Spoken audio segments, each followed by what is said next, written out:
Hey, what's up guys? It's John here from Blackjack Contracting and the host of the REI Contractor Show. Today we're going over garden suites. So we're here in Welland, Ontario, and we have this existing single garage that is going to be converted into a bachelor unit garage, and we're going to go over all the requirements that's going to take to make this bad boy a reality. So basically what's happening here is we have a single family bungalow that's being converted to a accessory dwelling or a duplex. So what we're going to do first is we're going to complete all the duplex work in preparation for doing the garden suite, and when that is done, we're going to take out the permit to do the actual garden suite coach house, whatever you prefer to call it. That's the way this municipality works for rules, and it helps avoid development charges, which we have to be careful of when we're building new structures. Because we have this beautiful existing structure that's available to do, we're able to avoid some of those pitfalls and do this at a much better budget. So we're going to take you around, we're going to show you what we're doing here and all the things that you need to be aware of.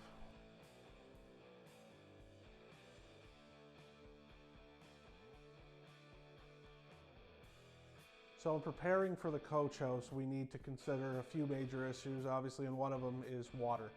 So this is the water meter setup for this property. Right now it's in a really weird spot. This one's in the middle of the house compared to the front of the house, so it's a little bit different than normal. Now we have to upgrade this service because right now we have about a 5/8 line coming through. In order to support a conversion, a 2-unit conversion plus the coach house, we have to have a minimum of a 1-inch water supply. Now they could choose to meter if they want to, but right now we're going to consider this is all 1 meter. But what we need to do is prepare for the future coach house. So what we're going to do is we're going to upgrade this right here. We're going to put a 3/4 inch water supply for each unit. And we're also going to run a 3/4 inch water supply out to the backyard in preparation for doing for the coach house. Even if we don't use it now, it's just having it out there ready to go when it's time to use it, other than having to tear something apart in order to do it again.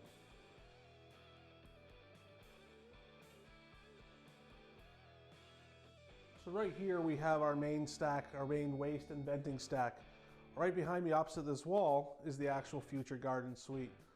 What we want to do in the beginning is we want to put a connection point in for the garden suite to tie into. There's 2 ways to do garden suites. We can run a wastewater line out to the front of the house and tie in outside, but you're doing a lot of digging and it's a little bit of a messy process. Or we can just put a connection point in here. We'll pound a hole through underground so that when we bring the waste line from the garden suite, we have a place to tie into. It's nice and easy, and by doing this up front, you're going to save yourself a lot of work later. So even if you're going to do the garden suite way down the road, put this connection point in. So like I was mentioning inside, we're just on the outside of where we were just with the drain. Our connection point's going to come through right about here. So we're going to take a trench right along here, right into the future garden suite. And this is how we're going to pick up our sewage and our water line.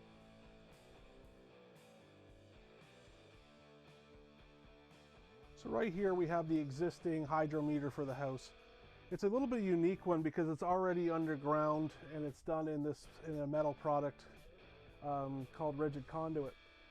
Now right here means we used to have 2 meters in this house, and I'm not exactly sure why, because this was a single family home, but what we need to really consider here is we definitely have to have a minimum of 200 amps in order to make a 2-unit dwelling plus a garden suite work. Now usually when there's a 2-inch conduit, that's an indicator that there is 200 amps available. That's not 100%, and not even I can do that. I have to call the utility and make sure it's actually available. For the rest of this conversation, we're going to pretend that it is available. And in order to be able to give each unit its own power plus a meter for the garden, what we're going to do is we're going to replace this meter bank right here, and we're going to put a 3-meter bank in. One's going to go into the basement, one's going to go feed the panel upstairs, and then we're going to take a trench along here and feed the future garden suite.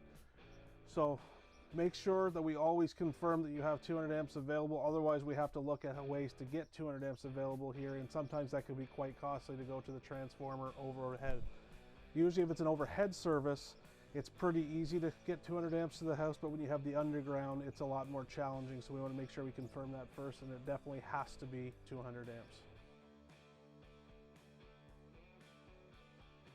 So we're standing inside of our future garden suite. As you can tell, this is an existing garage structure. structure. This is sitting on slab on grade, which means there's no real foundation. It's a concrete pad, and then we built the walls on top. So we're retrofitting this into a future bachelor suite. As you can see on the drawings, the kitchen is over here right in the front with a big window coming in from the side. As you can see right here in the drawings, this is where the bathroom and closet area is going to be. And you can see over here, this is kind of the living room, bedroom space. So it's going to be a bachelor. We're suggesting maybe a Murphy bed over in this corner that can drop down, and this is going to be the sitting area.